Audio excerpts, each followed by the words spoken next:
और बात बड़ी और दर्दनाक खबर की। ये खबर आई है पटना से। बिहार की राजधानी पटना में कल शाम गंगा नदी के एनआईटी घाट के पास एक नाव पलट गई और यह दर्दनाक हादसा हुआ जिसमें 50 से ज्यादा लोगों में से 21 लोगों की मौत हो गई। तस्वीर भी एक तरफ हम आपको दिखा रहे हैं।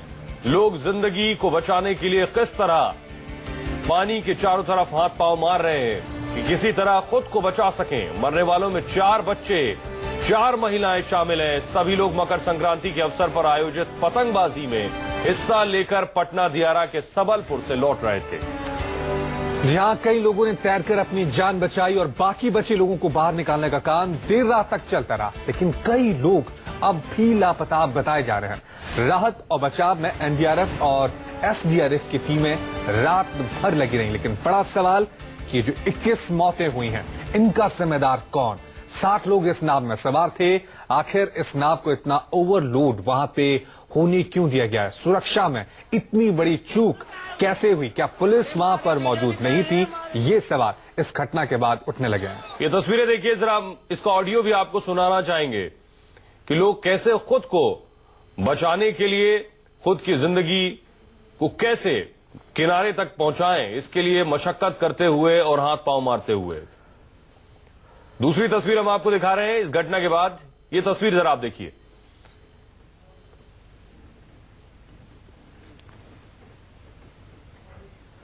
देखिए किस तरह से वहां लोग पानी में डूबे हुए हैं, अपनी जिंदगी के लिए जद्दोजहद कर रहे हैं, लेकिन कई लोग जिंदगी के इस जंग में हार गए और 21 लोगों की मौत हो गई।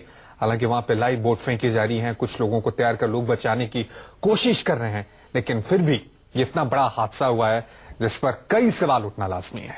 ये तस्वीरें दिखा रही हैं कि कुछ गोताखोर जरूर है वहां, लेकिन जितनी बड़ी संख्या में वहां भीड़ मौजूद थी उससे मुकाबले के लिए, उसको संभालने के लिए वहां पहले से इंतजाम नहीं किए गए थे।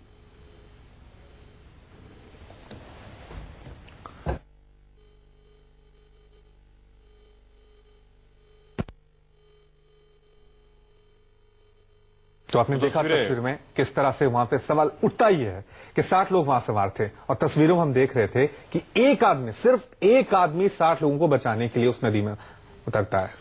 यही बात विपक्ष भी कह रहा है कि आखिर इन 21 मौत का जिम्मेदार कौन है। ये रिपोर्ट देखिए।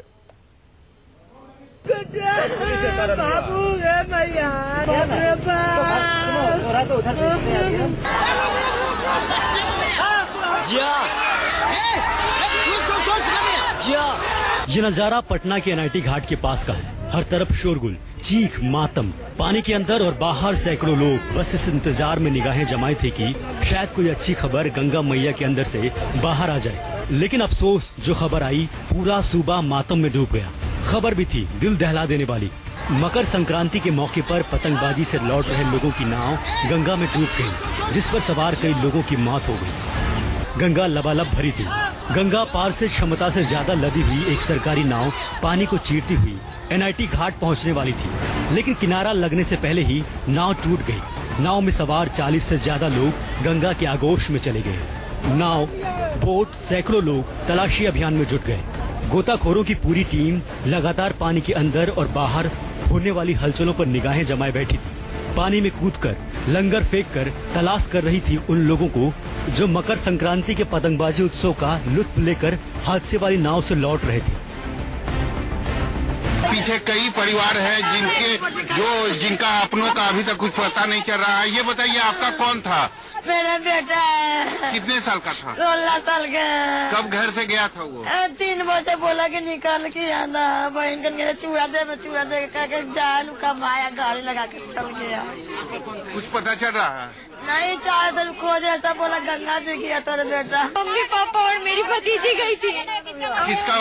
किसका पता नहीं चल पा रहा है? मेरी भतीजी का, मेरे भाई की बेटी है, उसका पता है। फोटो दिखाइए। ये मेरी भतीजी। गोताखोरों की हद जुबकी एक लाश लेकर बाहर आती थी। 1, 2, 3 और इसी तरह डूबकर मरने वालों का आंकड़ा बढ़ता चला गया। लेकिन कई बहादुर ऐसे थे जो गंगा की जानलेवा मझधार में भी मौत को मात देकर तैरकर किनारे लग गए और कई लोग इस हादसे में जख्मी हो गए। आप तस्वीरों को देख सकते हैं। जब ये हादसा हुआ तो मंजर कैसा था। सभी लोग पानी में गोता खा रहे थे। मौके पर पहुंची रेस्क्यू टीम पानी में लाइफ जैकेट फेंककर कूदकर जान बचाने में लगी थी। एनआईटी घाट के सामने वो गंगा नदी जो है, गंगा नदी में जो नाव थी वह पलट गई, जिसमें ऐसा बताया जा रहा है कि 40 से ज्यादा जो लोग थे वह सवार थे। कुछ लोगों को निकाला गया है, एनडीआरएफ की टीम ने उन्होंने निकाला है, लेकिन अभी भी कई लोग लापता है। दर्दनाक हादसे के बाद हर हलके में कोहराम मच गया। पटना से लेकर दिल्ली तक दर्दनाक मौत पर आंसू बहाने वालों की लंबी कतारें लग गईं। हादसे के तुरंत बाद बिहार के सीएम ने ट्वीट कर कहा कि गंगा दियार में नाव डूबने की घटना दुखद है। विभागों को बचाव और राहत कार्यों में तेजी लाने के निर्देश दिए गए हैं। पीएम नरेंद्र मोदी ने भी हादसे पर दुख जताया। प्रधानमंत्री कार्यालय ने ट्वीट किया। प्रधानमंत्री ने बिहार में नौका हादसे में कई लोगों की मौत पर दुख प्रकट किया। उन्होंने शोक संतप्त परिवारों के प्रति संवेदना व्यक्त की। लालू प्रसाद यादव ने ट्वीट कर कहा कि गंगा में नाव डूबने की दुखद घटना से मर्माहत हूँ। सरकार ने राहत और बचाव कार्यों में तेजी और दुर्भाग्यपूर्ण घटना के जांच के आदेश दिए। सोनिया गांधी ने भी इस हादसे पर दुख जताया। उधर नीतीश सरकार ने हादसे के बाद कई अहम फैसले लिए। नीतीश कुमार ने हादसे के जांच के आदेश दिए। गंगा के दियार में होने वाले सभी कार्यक्रमों को रद्द करने का आदेश दिया। हादसे में मारे गए लोगों के परिवार वालों को 4-4 लाख रुपए मुआवजा देने का ऐलान किया गया। केंद्र सरकार से बात कर गांधी सेतु जीर्णोद्वार कार्यक्रम को स्थगित कर दिया गया। जेडीयू ने चूड़ा दही भोज को रद्द करने का फैसला किया। हालांकि इस हादसे के बाद बिहार का सियासी पारा भी गर्म हो गया। बीजेपी ने हादसे के बहाने नीतीश सरकार पर हमला किया और सरकार से इस्तीफे की मांग की। सरकार काफी चुप हुई है। व्यवस्था का अभाव में इतना बड़ा हादसा हुआ है, इसके लिए सरकार जिम्मेदार है। हम चाहेंगे जो भी इसमें जुड़े लोग हैं, सरकार बचाव कार्य को तेज करने का काम करे। बिहार सरकार के पर्यटन विभाग ने दियार में मकर संक्रांति के मौके पर कई कार्यक्रमों को आयोजित किया था। उसमें पतंगबाजी का भी एक अहम कार्यक्रम था, जिसमें शरीक होने के लिए पटना से सैकड़ों लोग गए थे और जो लोग हादसे का शिकार हुए वो लौटते वक्त सरकारी नाव में सवार थे। सौरभ कुमार के साथ ब्यूरो रिपोर्ट, पटना, न्यूज़ 24।